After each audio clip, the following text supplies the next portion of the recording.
Boa noite, pessoal. Tudo bem? Sejam bem-vindos a mais uma live. Hoje, temos como convidada a Brenda. Vamos falar sobre terapia ocupacional. Eu já vou enviar o convite. Então, assim, já mande aí o aviãozinho para os amigos, para os familiares que precisam, tá? Desse suporte. E a live vai ser muito importante, muito interessante, tá bom? Assim, sempre falo pra vocês, né? A gente tem que tirar as dúvidas nesse momento. A live ela vai ficar gravada, mas o momento de tirar as dúvidas sempre é nesse momento. Então vou enviar agora pra ela, tá? Tá vendo?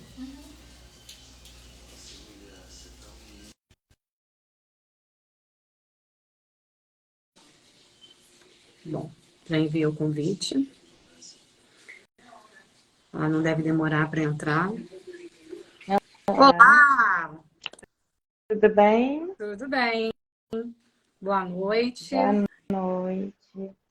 Sei que muita gente já te conhece, mas assim, eu sempre dou esse espaço para você se apresentar e falar um pouquinho. Tá, você quer Tá esperar um bom? pouquinho? Ou a gente vai Eu vou começando? começando, eu sempre deixo a live gravada. Assim, tem muita gente que não consegue assistir no momento da live, eu sempre deixo a live gravada e depois as pessoas vão assistindo, vão tirando dúvida, vão sempre passando algumas perguntas para vocês no Instagram de vocês, tá? Tá, Então é tá tranquilo. ótimo. Então tá. Eu sou Brenda Marvila, sou terapeuta ocupacional.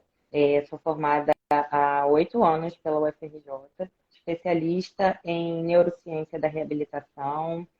Toda a minha formação, né, durante esses anos, são voltados para a reabilitação neurológica. Então, um campo que eu gosto muito, né, tanto de estudo como de atuação. Então, fiz esse convite para a Brenda, né? A Brenda, ela foi uma das terapeutas ocupacional que já trabalhou com o João. E, assim, quando eu iniciei, né, nesse processo, eu encontrei uma dificuldade muito grande para poder conseguir colocar a terapia ocupacional para o João, né? Por ser um paciente adulto, por ser um paciente que não interage tanto. Então, assim, eu encontrei muita dificuldade. E até hoje, né, eu ainda luto muito por essa terapia para o João, né? Ainda existe uma briga constante com o home care.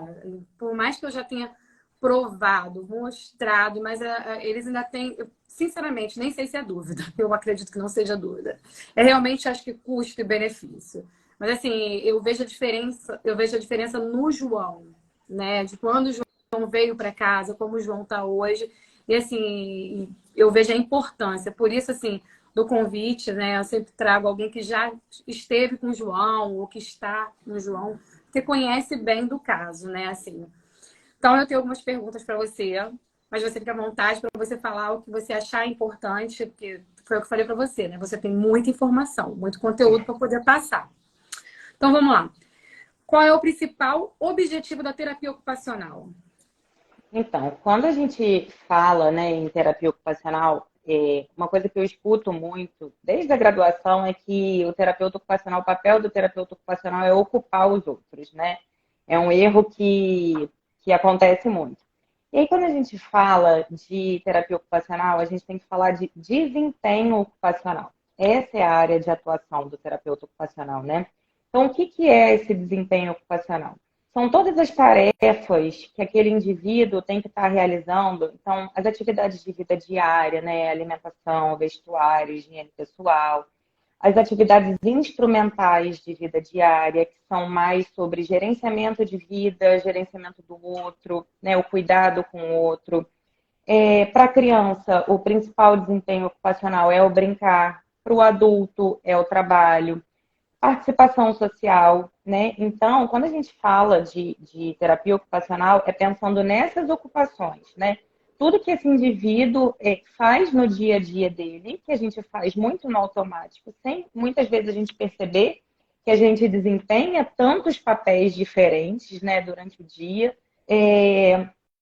E aí, quando acontece alguma coisa, né, com esse indivíduo que atrapalhe nesse desempenho, é onde o terapeuta ocupacional vai atuar, né, considerando a parte motora, a parte sensorial, cognitiva, social, cultural. Então, a gente avalia todo esse contexto, né, para ver qual é a limitação daquele indivíduo para desempenhar esses papéis ocupacionais e o que a gente pode estar fazendo, pode estar atuando para que ele consiga desempenhar isso de uma forma mais autônoma, mais independente. Entendi. Acho que ficou bem claro. Exatamente, é assim, é isso que eu vejo e que eu acredito, né? Assim, o João tem que ter um trabalho diferenciado, mas a gente vai falar um pouquinho lá na frente. Acho que você já até passou um pouco por essa pergunta, né? O que a terapia ocupacional proporciona? Né? Eu acho que a gente É, a acabou falando. terapia ocupacional, assim, o proporcionar, ele vai partir da demanda do indivíduo, né? Então, assim, tem que fazer sentido para aquele indivíduo, para aquele contexto familiar, né? Para aquela pessoa, né? Não adianta, por exemplo, eu recebi um paciente, eu vou colocá-lo para fazer uma atividade de, sei lá, de pintura, um exemplo. Só que aquele indivíduo nunca pintou, ele não gosta de pintura, né? Então, assim, tem que ser uma atividade contextualizada, né? Então, o papel do terapeuta ocupacional é pensar nessas possibilidades, né, que esse indivíduo tem, promover essas ferramentas, essas possibilidades, sempre pensando na realização das tarefas, né, no desempenho ocupacional de forma independente e autônoma. Muito bom. E para quem é indicado? Qual o tipo de paciente é indicado? Né? Ou pessoa, de forma geral? Uso muito o termo paciente por causa do João. Mas assim, eu sei que não é só para pacientes, né? Tipo o João. O terapeuta ocupacional, assim, quem vai se beneficiar da terapia ocupacional é todo mundo que tiver uma alteração nesse desempenho que a gente está falando, né? Eu mesma já procurei uma colega de profissão que trabalha com adequação de rotina, porque eu estava muito sobrecarregada, não estava dando conta de desempenhar todos os meus papéis ocupacionais, e aí eu procurei uma terapeuta ocupacional, né, para conseguir me ajudar ali a organizar essa rotina, otimizar meu tempo, né? Então, não necessariamente o indivíduo precisa ter alguma condição, né, alguma condição física, cognitiva, alguma questão. Então, qualquer sinal, né, de dificuldade na realização desses papéis ocupacionais, né, na realização dessas atividades, o terapeuta ocupacional pode atuar. O que o terapeuta ocupacional ele pode prescrever? Essa questão de prescrição, ela vai variar muito, né? Assim, de qual metodologia aquele terapeuta ocupacional trabalha, né? Qual é o objetivo. Então, assim, eu trabalho na reabilitação física, né? Na reabilitação cognitiva e física. Então, assim, no meu campo de prescrição, eu coloco órtese, coloco prótese, prescrição de cadeira de roda. A gente faz muita prescrição de dispositivos, que a gente chama de dispositivos de tecnologia assistiva, que são ferramentas que a gente vai usar para facilitar o dia a dia desse indivíduo. Então, eu tive uma lesão na mão, não consigo fazer um determinado movimento, um movimento de pinça, por exemplo. Então, eu proponho ali para aquele paciente um adaptador, que ele consegue fazer a pinça e segurar um lápis, a comunicação alternativa, né, pacientes que não têm a possibilidade de fala, né, mas ele tem muito ali o que se comunicar, então a gente pode prescrever dispositivos de comunicação alternativa, de baixa tecnologia, de alta tecnologia, e para além da questão de objetos, né, de coisas físicas, o exemplo que eu dei foi uma prescrição de adequação de rotina, né, então, assim, vamos fazer um calendário, um planner, arrumar a agenda, né? Coloca um post-it no seu armário para te ajudar a se organizar. Então, vai variar da demanda, né? Mas de equipamentos, a gente pode prescrever esses que eu listei. além dos equipamentos que a gente usa nas terapias, né? É, você tem um consultório muito, muito bem montado, né? Muito equipamento, muita. Você gosta, né? Gosto, Eu gosto.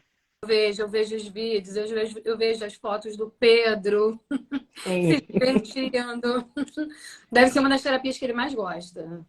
Ah, feliz da vida, feliz da vida. Eu falei que, assim, para as crianças foi ótimo, mas aquilo ali foi sarna para me coçar, sabe? Porque eu não paro um minuto atrás de criança o dia todo. Eu tenho. Mas é bem bacana. Não, mas assim, as primeiras órteses, né, de membros inferiores e superiores do João, você que prescreveu. Sim. E assim, você me apresentou muitas ferramentas, e ferramentas até que a gente acabou copiando e criando e tentando comprar, né? Quase travei seu rolo, lembra disso, Brenda? Verdade. Ficou um bom tempo. Aluguei, eu dei uma alugada, só não paguei o aluguel. Mas bom, vamos lá. Senão eu vou ficar aqui te enrolando. Então, agora, essa é uma pergunta assim que eu recebo, uma pergunta que eu recebo muito, até por causa do trabalho de terapeuta ocupacional na minha equipe, né? Que eu Uhum. tenho desde o início. Paciente que não responde a comandos é indicado? Com certeza, né? Assim, em alguns casos, a gente vai precisar trabalhar de uma forma mais passiva, né? Mas a gente tem que pensar que todo indivíduo, todo paciente, ele vai ter alguma coisa para te entregar, né? Então, até o paciente mais grave, ele vai ter alguma coisa para te entregar. E aí, se a gente pensa, né, que o nosso objetivo é recuperar ou habilitar ou reabilitar para uma determinada ocupação, eu preciso melhorar a função desse paciente, né? Então, citando até o caso do João, a gente estudou algumas possibilidades de que ele pudesse chamar alguém, né? De que ele conseguisse acionar um sino ou usar um dispositivo de comunicação alternativa, mas para isso eu precisava que aquela mão tivesse um mínimo de movimento, né? Um movimento funcional. Então eu vou lá no começo, eu vou trabalhar primeiro essa mão, vou trabalhar a amplitude de movimento desse membro, vou trabalhar os padrões de flexão, de extensão, né? Quebrar os padrões de rigidez, tentar ganhar ali um movimento para que seja possível ele desempenhar o papel que eu quero, né? O papel que ele precisa. Então, muitas vezes, né, a gente vai precisar ir lá atrás, entender o porquê que ele não está conseguindo desempenhar esse papel, né? Então, por que, no caso de acionar um botão, por exemplo, por que ele não está conseguindo acionar o botão? Ah, porque ele tem padrão padrão flexor de mão. Então, o que eu posso fazer para abrir essa mão? Como que eu vou trabalhar a extensão dessa mão? Né? Para aí sim eu ir progredindo até chegar no meu objetivo funcional, né? É um trabalho de formiguinha ali. Mas, com certeza, um paciente que não responde a comando, né? A gente tem muito o que trabalhar, né? Até porque a gente não sabe quanto de entendimento aquele paciente tem, né? Então, eu falar que ele não responde a comando, eu estou subestimando esse meu paciente, né? Se esse meu paciente pisca, se ele vira a cabeça, se o João mesmo se comunica com expressão facial, eu tenho uma resposta, né? Então, eu vou usar isso como resposta para a minha terapia. Tá cada vez mais mal criado, inclusive. Tá cada vez mais puxado para ele, né? Tá cada vez mais mal criado, E assim, essa parte da motricidade fina também, né, que sempre foi um trabalho que a gente sempre buscou desempenhar muito com ele. Assim, eu falo que é foco, né? Eu tenho muito foco nas coisas. Então, assim, eu realmente tento utilizar todos os meios que a gente tem para poder estar conseguindo ganhar cada dia um pouquinho. Hoje a gente está tentando uma campainha. Tá meio complicada a questão da campainha, porque às vezes ele agarra, eu falo assim, cara, ele vai jogar essa campainha em alguém. A única coisa que ele não está fazendo ele vai, pega com a mão toda, aí, né, não está dando muito certo, mas a gente já está tentando. Mas eu até fiz alguns cursos de comunicação alternativa para poder também entender um pouco e tá trazendo um pouco realidade com ele, né? Acho interessantíssimo. Gosto muito até. É muito bom, é muito bom. Sempre tem alguma coisa para dizer, né? Nem que seja o sim ou não. Então, É, a gente sempre tem. é, o sim ou não a gente consegue bem com ele hoje. Agora, quando ele não está querendo, por exemplo, uma terapia, vamos lá, um estimulador que a gente tem hoje para fono. Então, ele criou uma certa resistência, né? Então, ele começou a puxar a cabeça quando via que já ia colocar, e a gente conversou e viu que, vamos diminuir um pouquinho a corrente, né? A gente já viu que a sensibilidade dele, que antes era muito pouca, hoje está bem sensível, então a gente já viu que a gente já tem que diminuir as correntes dos equipamentos. Então, assim, eu falo assim, cara, evolução, Sim, né? São aquelas evoluções, porque as pessoas às vezes acham que a evolução é o paciente andar, levantar, falar, comer. E paciente neurológico do quadro do João, a gente vai enxergando as pequenas evoluções, né? com Então, certeza. assim, esse trabalho de sensibilidade, para mim, é um avanço. Eu tinha equipamento que eu tinha que colocar em 150. Hoje a gente está em 70. Não, para mim é um enorme avanço, né? Eu fico super feliz. Pô, quando eu chego lá e falo, tá em 70, meu Deus, graças a Deus. Só que, assim, são avanços que eu vejo porque eu tô ali no dia a dia, né? Eu entendo que isso é um avanço.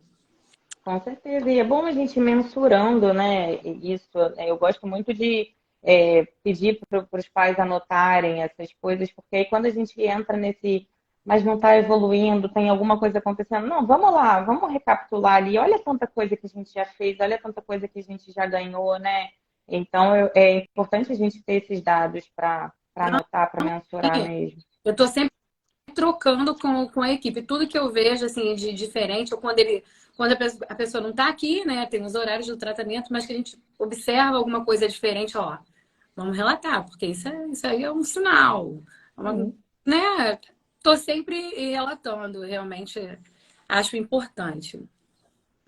O que o terapeuta ocupacional pode diagnosticar? Então, essa é uma pergunta complexa, assim, porque a gente, eu pelo menos, né, eu trabalho muito com autismo, né? Então, a gente esbarra muito nessa questão de como que a gente vai fechar esse diagnóstico, é um diagnóstico multidisciplinar, né? É um diagnóstico que tem que passar por vários profissionais, e quem bate o martelo, na verdade, é o neuro, né? Isso para a maioria dos casos, assim. Mas dentro da terapia ocupacional, a gente pode diagnosticar os transtornos sensoriais, tá? É uma avaliação específica da terapia ocupacional. Então, esse é um diagnóstico meu. A gente pode diagnosticar, por exemplo, essas questões que a gente falou de desempenho ocupacional. Então, ele está com uma lesão de membro, dananana, né? Então, isso a gente consegue diagnosticar, mas não é muito bem aceito. Eu digo isso até em nome de físio, fono, TO e tudo mais, porque a gente ainda vive numa sociedade que ela é muito centrada no médico, né? Então, assim, às vezes eu dou um diagnóstico e aí precisa de uma validação médica e tudo mais, mas a gente vai seguindo, né? É importante que a gente tenha essa troca com a equipe médica e tenha um médico que acredite e confie no nosso diagnóstico para validar ali. Hoje em dia eu tenho muita parceria com os médicos que eles já me mandam uma possível disfunção de integração sensorial e aí eu faço a avaliação e valido o diagnóstico e assim a gente vai fazendo. Mas um diagnóstico clínico, né, um laudo é mais complexo. É mais relacionado a essas questões ocupacionais, as questões de disfunção sensorial, algumas desordens motoras, coisas mais específicas. Né? Eu costumo falar, né, assim, que hoje eu estou vivendo isso, mas assim, hoje eu consigo encontrar mais respostas. Hoje a internet, né, ela está trazendo cada vez mais respostas para a gente, né? Seja em lives, e eu busco informação, né, quase 4 anos depois do acidente do João Vitor, e hoje eu consigo achar muita informação. Há 4 anos, há 3 anos e meio atrás, né, cara, eu tinha muita dificuldade de informação. E até realmente com os médicos, né? Eu já ouvi de um médico que toxina botulínica era bobagem para um paciente como o João. Cara, e assim, fez tanta diferença para o João, né? A primeira vez que eu fui conversar sobre a terapia ocupacional, a médica falou para mim: eu não posso prescrever porque não tenho um embasamento para isso. Não tenho por que pedir esse tipo de tratamento com ele. Foi, né? Eu coloquei uma terapeuta ocupacional dentro da minha casa no período de 30 dias. Depois eu pedi para ela fechar um laudo, assim, um laudo, né? Explicar o que foi feito, o que foi trabalhado, o que a gente ia conseguir realizar com esse trabalho para poder pedir, né? Mas eu acho que hoje, eu vejo que hoje, até os médicos que eram mais resistentes em relação a algumas coisas, estão se informando mais. Sim, Entendeu? E verdade. eu acho que está sendo muito importante. Eu encontrei até, em relação até ao o canabidiol também, né? Eu encontrei muita resistência lá atrás. Eu tive um médico que me indicou, mas encontrei muita resistência, entendeu? E hoje, eu acho que a internet, ela trouxe tanto esse assunto à tona que hoje temos vários médicos, né, dentro da sua área já prescrevendo. Então, assim, eu hoje sou muito grata à informação. Graças a Deus que existe a internet, a gente vai lá e busca, estuda, conversa com o médico. Tem médicos que estão muito abertos, né, para isso. Tem uma É. pergunta aqui para você. Qual o histórico de reabilitação que ela tem em sua experiência? Ih, tem várias, né, Brenda? A minha experiência com reabilitação, é isso? Foi. A pergunta? Entendi. O meu histórico, né, com reabilitação, ele começou desde da faculdade, né? Eu entrei na faculdade pensando em trabalhar em saúde mental, e aí, no primeiro estágio, eu já fui fazer na FR, em Niterói, que é um centro de reabilitação, e aí foi meio que, assim, eles chamavam de estágio supervisionado, só que você era supervisionado uma semana e depois vai. Foi mais ou menos assim. Sempre É. assim. É. E aí, desde então, né, eu só trabalhei com reabilitação, né? Tem 10 anos.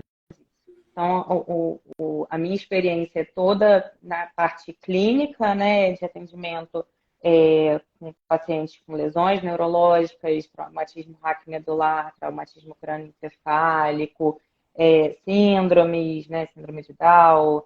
Hoje eu atendo muito autismo, né, outras condições neurológicas, né, mas eu nunca fiz outra coisa, né? Eu nunca trabalhei com outra coisa que não reabilitação, que a gente chama de reabilitação neurofuncional, né? Que é reabilitação para a função, né? Então, todas as minhas formações depois disso, né, foram voltadas para a reabilitação. Então, eu fiz uma pós em desenvolvimento infantil, fiz pós em neurociência da reabilitação, fiz a formação no conceito neuroevolutivo BOBAT, que é uma formação voltada só para tratamento de pacientes com lesões neurológicas, paralisia cerebral, TCE.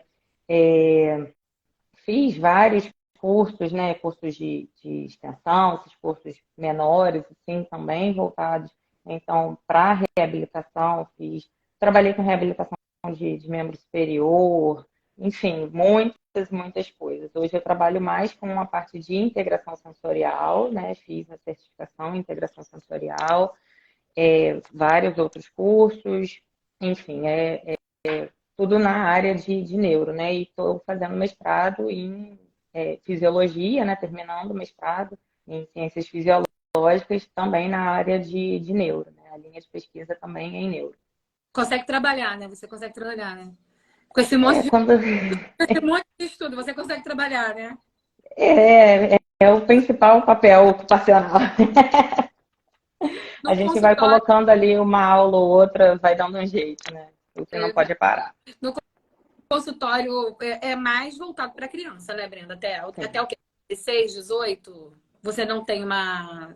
Como é que você. Eu trabalho mais na primeira infância, né? Até porque a demanda maior que chega, né? Hoje a gente tem critérios diagnósticos cada vez mais precisos para um diagnóstico precoce, né?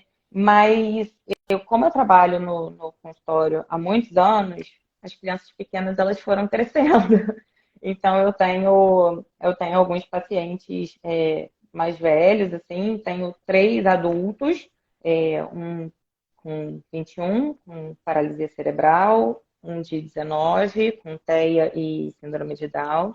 E aí eu estava até comentando sobre isso hoje com um paciente meu também, que ele tem 23 anos, que ele é o mais velho, assim, mas que também está comigo desde adolescente.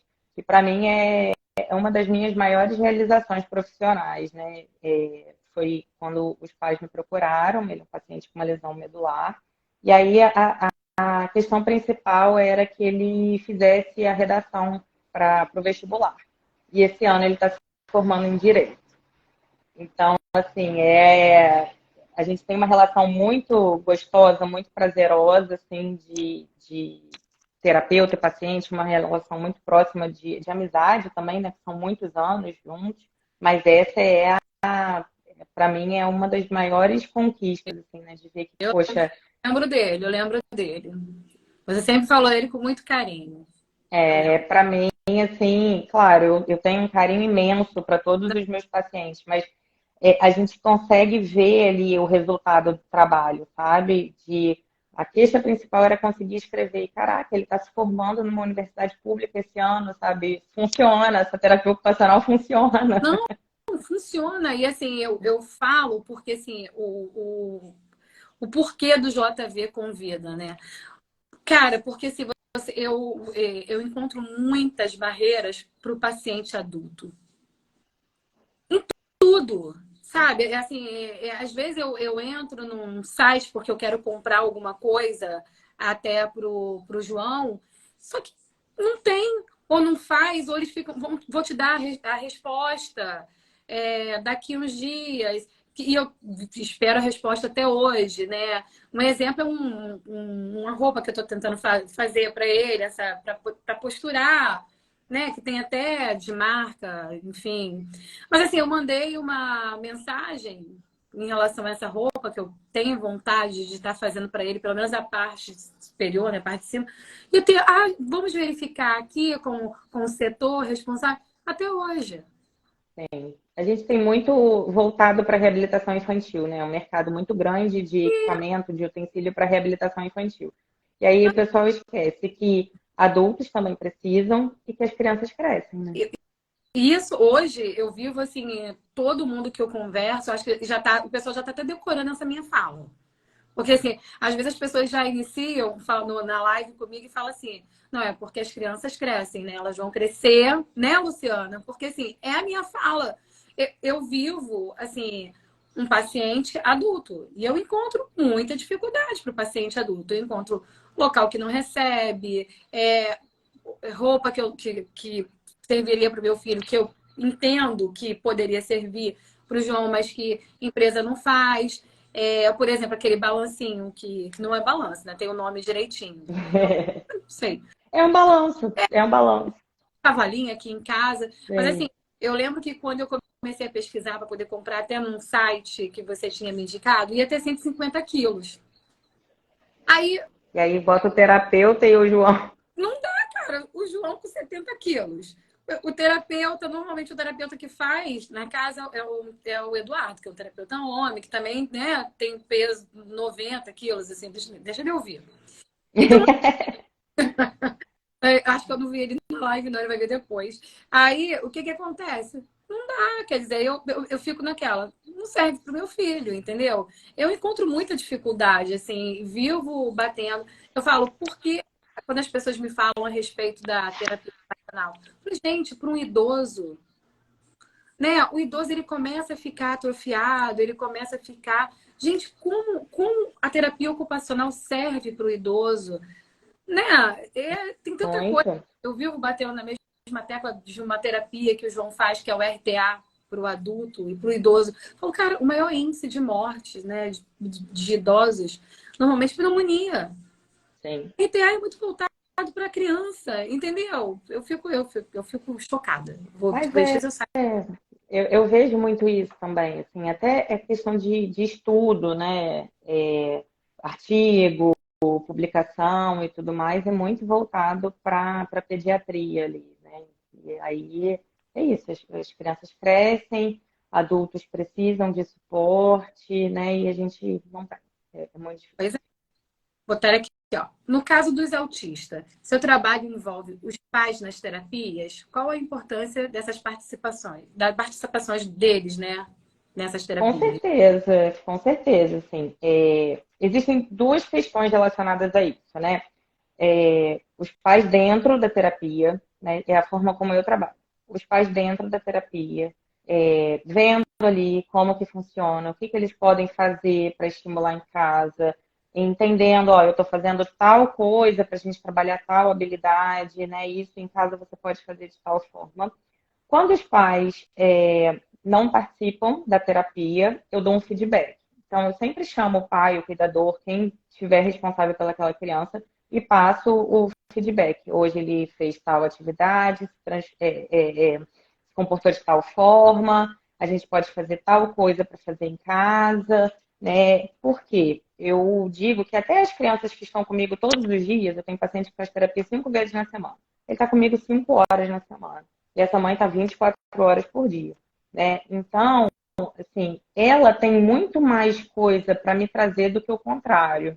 Essa mãe tem muito mais coisa, muito mais informação, muito mais vivência, muito mais experiência do que eu, né? Então, com certeza, a participação dos pais, dos cuidadores, ela faz toda a diferença no processo terapêutico. Eles são constantemente incluídos e eu ainda vou além. Assim, no caso das crianças autistas, é uma troca, né, com os pais, com a escola, que é onde a criança passa muito tempo, né, um turno inteiro ali, e com os demais terapeutas. Então, com psicólogo, com fono, com físio, se quiser, com assistente terapêutico. Então, a gente está sempre fazendo essa troca. Não existe terapia sozinho, assim. Eu não acredito nisso. Até porque ninguém é dotado de todo conhecimento.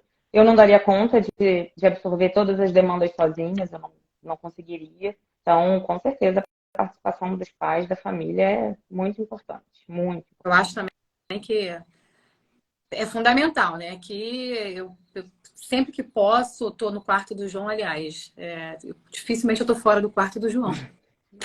Mas eu busco participar, eu gosto e eu acho importante. E eu vejo que, né, falando até da escola, essa semana eu estava conversando com o Paulo, né, que é o meu de 15, e ele estava falando de um amigo que tá, um aluno da escola onde ele está estudando, que está no terceiro ano, e ele estava falando, mãe, ele é autista, super inteligente. Ele falando, super inteligente. Aí ele estava contando do carinho que eles têm para poder estar trazendo. Ele falou assim, não, a gente percebe. Comentou o que eles percebem de diferente, né, nesse amigo, mas que eles estão sempre trazendo, chamando, ele não gosta de jogar bola, mas ele é o juiz. Perfeito. Então, assim, isso tá bem, né, na escola e essa informação tá chegando para esses adolescentes, né, de uma forma que eles estão tão bem, né? Coisa que antigamente, eu acho que antigamente, lá na minha época, né, bem antigamente, assim, quando tinha uma criança diferente, tinha apelidos, essas coisas, né?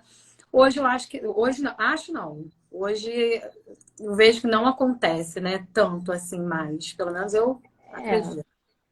acontece, mas a gente tem mais informação para combater, Né? sabe? Hoje a gente consegue combater com mais informação. Assim, ontem eu estava conversando com a Marina, que participou da live também, né, com vocês, Aham. a mãe do Juan.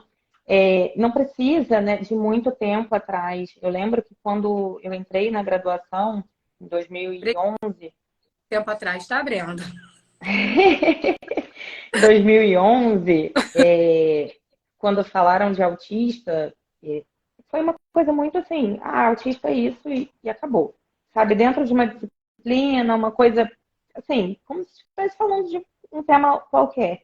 A gente tem uma incidência hoje, a última pesquisa que saiu lá nos Estados Unidos, a incidência é de 1 para 36.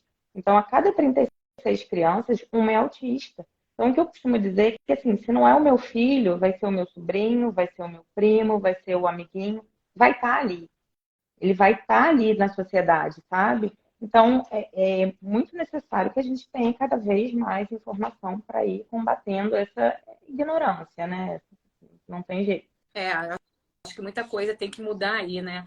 Até porque quando a gente vai buscar até a questão da inclusão e das leis hoje, né? Porque o autista, ele se enquadra como PCD, Sim. né? Então, assim, quando a gente vai buscar no mercado de trabalho até a quantidade de PCD, né, dentro de uma empresa, 2% para 100 funcionários. A empresa que tem 1.000 funcionários tem a obrigação de ter 5%. Você imagina? É muito baixo, né? É pouquíssimo. E aí a gente ainda esbarra com a questão que, assim, tem que ter PCD. Mas aí você coloca um jovem com um intelecto super bom, sabe? Que tem, sei lá, uma amputação leve, uma coisa, entendeu? Super funcional ali. Sim. E a restante da galera fica ali do lado de fora, né? É complicado, porque as empresas também não estão preparadas para receber, né? Esses indivíduos. Não estão preparadas em relação à adaptação ambiental. Então, tem muita empresa aí que não tem uma rampa, não tem um interruptor à altura, a rampa não tem a inclinação correta, não tem um elevador. Adaptações simples ambientais, adaptações curriculares. Então, assim, o indivíduo, né, ele não fala, mas pô, com uma prancha de comunicação alternativa ele dá super conta de fazer aquele trabalho. Às vezes, com uma rotina visual no quadro, o autista é muito bom nisso. Né? Então, se você estabelece ali uma rotina, ele vai seguir aquilo super direitinho, vai te entregar um trabalho maravilhoso. Só que as empresas não estão preparadas para isso. Né? Mais uma. Eu acho que assim, é sempre. Hoje a gente está sempre buscando colocar isso, né? Levar. Eu estou o tempo todo tocando, falando nesse assunto, porque eu fiquei apavorada quando eu fui buscar essa informação e eu vi que essa porcentagem é tão baixa e que sim, né? Eu assisti algumas lives a respeito desse tema e eu vi que além da baixa porcentagem, né, que existe, e claro que eles escolhem sempre os que têm menos deficiência, menos dificuldade, ainda tem o caso de bullying dentro da empresa. Eu estava assistindo era uma live, né, que tinha ficado gravada, e onde a pessoa relatava que dentro da empresa onde ela trabalhava, chamavam ela de manquetola, entendeu? Então, assim, a pessoa ela ainda consegue a vaga de emprego, mas ela ainda tem que passar por esse tipo de situação. É muito difícil, gente. A nossa sociedade tem muito que mudar, né?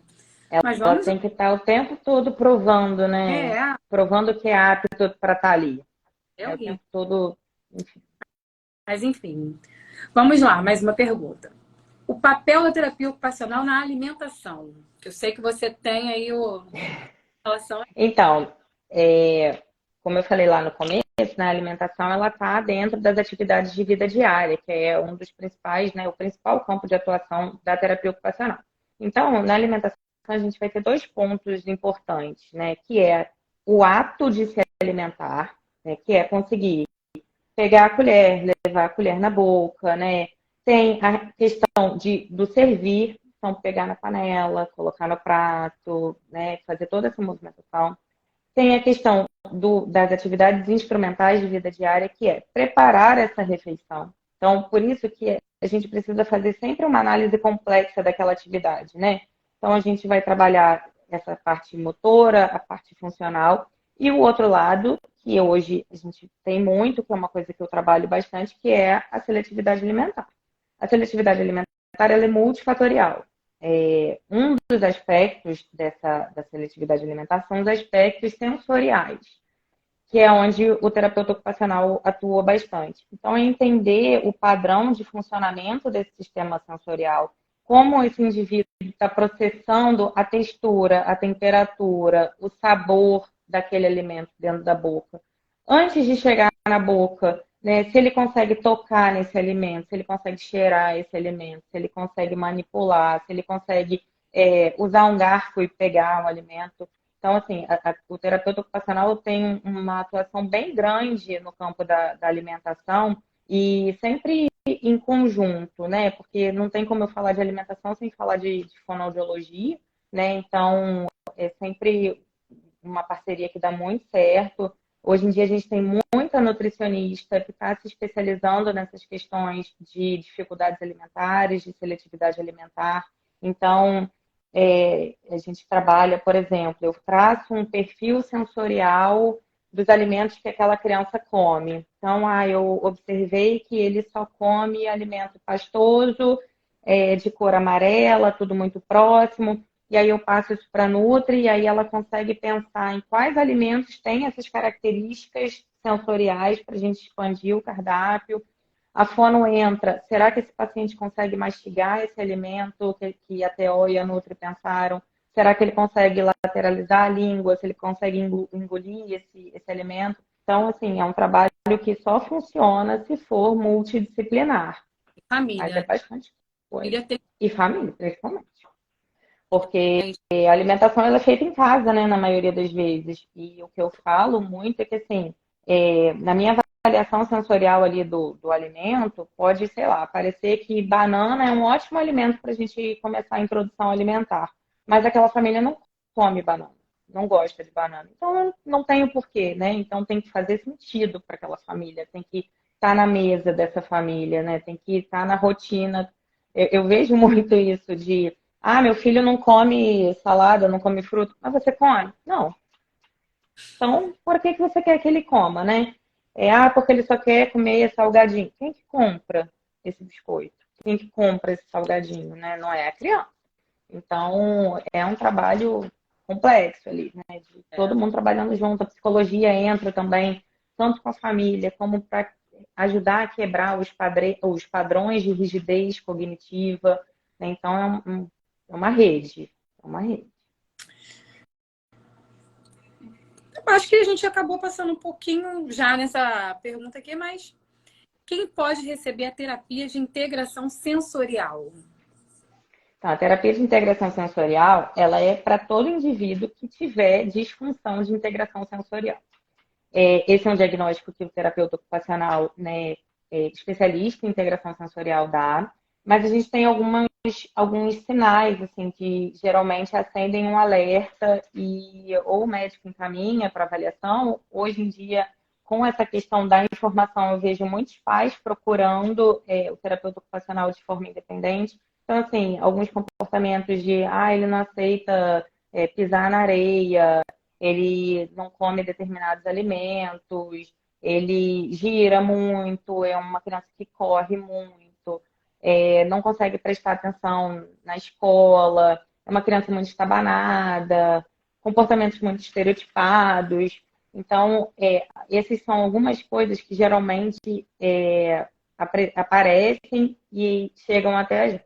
E aí a gente faz uma avaliação específica, onde a gente ver todos os sistemas, né, como que está o processamento desse estímulo, né, como que esse cérebro está recebendo esse estímulo e processando para dar uma resposta adequada para o ambiente. As características sensoriais, se esse indivíduo está ouvindo um som, por exemplo, se está muito, se está pouco, como que está a latência desse som, as respostas emocionais e comportamentais diante dos estímulos. Então, a gente faz uma varredura nesse sistema sensorial, vê o que está dentro, acima ou abaixo do esperado e traça como objetivo terapêutico, né? Então, assim, hoje em dia a gente vê muito a terapia de integração sensorial associada ao autismo, mas ela pode ser para qualquer indivíduo, com qualquer questão, né? Crianças prematuras, por exemplo, têm muitas disfunções de integração sensorial, crianças com síndromes, questões neurológicas, mas a gente tem em indivíduos típicos disfunção de integração sensorial. Então, é um diagnóstico, né? Eu não preciso ter alguma outra coisa para ter a disfunção de integração sensorial. É um diagnóstico que pode aparecer sozinho. Uma coisa que eu geralmente falo, que é a questão de estereotipia, né? Todo mundo tem estereotipia, né? Então, você está no telefone, está lá mordendo a caneta, está balançando a caneta, você fica mais ansioso, você está balançando a perna, você está roendo unha. né? Então, todo mundo tem, todo mundo vai ter. O que vai diferenciar é a frequência e a intensidade, né? O quanto isso está interferindo no meu dia a dia. Mas a terapia de integração sensorial é isso, ela vai ser para todo indivíduo que tiver o que a gente chama de disfunção de integração sensorial. Mas para a gente fazer para a gente ter esse diagnóstico é uma avaliação complexa, né, detalhada que o terapeuta ocupacional faz. Bom, então eu tenho aqui uma última pergunta para você. Depois eu vou te deixar à vontade se você quiser falar Uhum. alguma coisa. Recado. Vamos lá. Já tomei seu tempo pra caramba, né? Fica tranquilo. Quais são os principais instrumentos da terapia ocupacional? Existe, assim, um instrumento que seja assim, eu preciso muito desse instrumento. Isso vai depender muito da metodologia que você estiver usando, né? Assim, por exemplo, na terapia de integração sensorial que a gente estava falando, a gente tem uma medida de fidelidade, né? Da própria metodologia. Então, eu preciso ter equipamento suspenso, eu preciso ter equipamento que gire, eu preciso ter tatame espumado com 5 centímetros de altura. Tem todas umas regras, assim, né? Os equipamentos têm que estar a 70 centímetros um dos outros, tem todas essas questões. O Bobat, por exemplo, trabalha com banco, bola e rolo. Então, isso vai variar muito de que tipo de metodologia você está usando, né? Ou se for um terapeuta ocupacional generalista, tem alguns instrumentos de avaliação. Então, a gente tem ali o goniômetro para medir amplitude de movimento. Enfim, isso vai depender, mas a gente tem alguns equipamentos, alguns materiais específicos. Você é rica de equipamento. Verdade, bastante Nem investimento. fala. Não, você... Não, Brenda, as perguntas que eu tinha para fazer, eu já fiz. Sim, que foi muito esclarecedora todas as respostas. Se você quiser falar mais alguma coisa, se você acha que ficou faltando alguma coisa, eu vou te deixar à vontade. Você. Não, então, agradecer, né, pelo convite, assim, fiquei muito feliz de verdade e ver, a gente sabe, enquanto terapeuta e você enquanto família, o quanto é difícil, primeiro, ter um terapeuta ocupacional, segundo, conseguir manter uma estrutura que possibilite esses atendimentos, né? Então, assim, quando eu vejo, eu sempre falo do parapódio que você construiu, que aquilo ali para mim foi surreal, né? De colocar o João em pé, um menino daquele tamanho, com aquele peso e ficar em pé. Então, assim, isso é muito, muito importante. Eu sei quanto isso é difícil. Mas eu acho que se a gente fosse pensar em falar alguma coisa, que, assim, pensar nesse movimento que você está fazendo, de que a gente não precisa ter, por exemplo, um encaminhamento para terapeuta ocupacional, sabe? Eu posso identificar alguma coisa, alguma questão e procurar diretamente o terapeuta ocupacional, pedir ajuda, né? Pedir essa orientação, porque é muito importante, faz muita diferença. Né? Não é porque eu sou terapeuta ocupacional e sou apaixonada pelo que eu faço, não. Mas é porque eu vejo a diferença que faz no dia a dia dos pacientes que a gente trata. Né? Então, assim, não hesitar em pedir ajuda. Eu posso falar o quê, né? Na verdade, eu tive que fazer esse movimento, né? Eu tive que ir atrás, correr, colocar, não, vamos conversar e vamos tentar, vou tentar colocar no home care. E assim, hoje, graças a Deus, tá, né? Assim, eu acho que vai continuar essa questão. E foi muito importante, porque assim, eu vivo falando para as pessoas que me perguntam, gente, terapia ocupacional não é só para criança, como fisioterapia respiratória não é só para criança, como o parapódio, né? Não só o do João, mas assim, não é só para criança, não é só criança que pode trabalhar em cima de uma bola, entendeu? Porque as pessoas ficam assim, mas meu paciente é adulto, é pesado. Gente, meu filho tem 70 quilos. Duas pessoas não dão conta. Por isso estou sempre aqui, junto com a equipe, para poder estar ali dando suporte. Tem que ser um movimento realmente da família, junto com a equipe, né? A gente tem que ter esse olhar de estar ali junto para poder conseguir evoluir de alguma forma.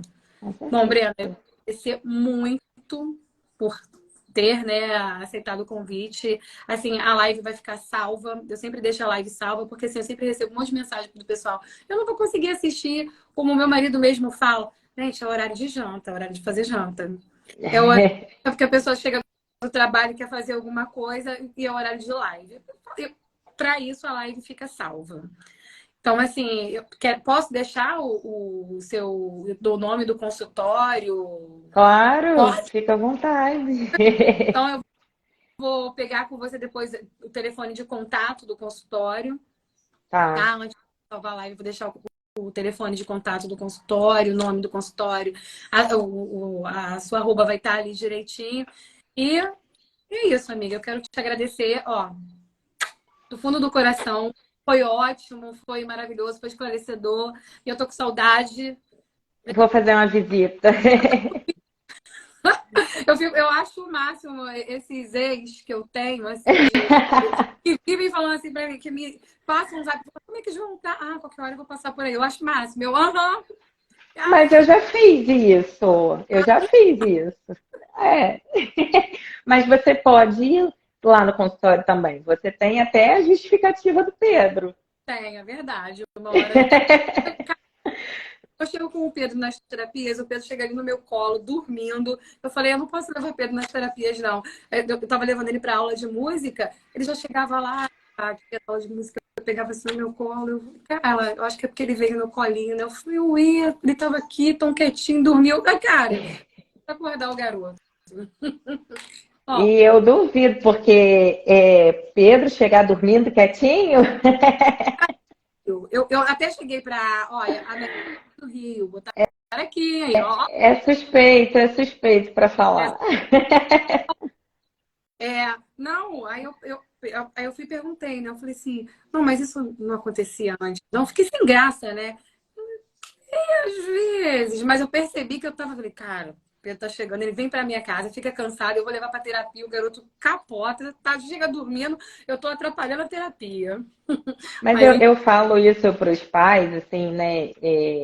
Porque a criança só muda o comportamento na frente dos pais porque ela se sente confortável com a presença. Então, assim, ele dormiu porque ele se sente confortável de dormir naquele colo, né? Porque senão não ia dormir, né? é, Enfim, mas ele tá uma graça, tá uma ele graça. tá lindo. Ó, amiga, um beijo, Um beijo. obrigada, tá? Obrigada de verdade, foi ótimo. Obrigada a você pelo convite. Tchau, tchau. Beijo. Beijo. Tchau.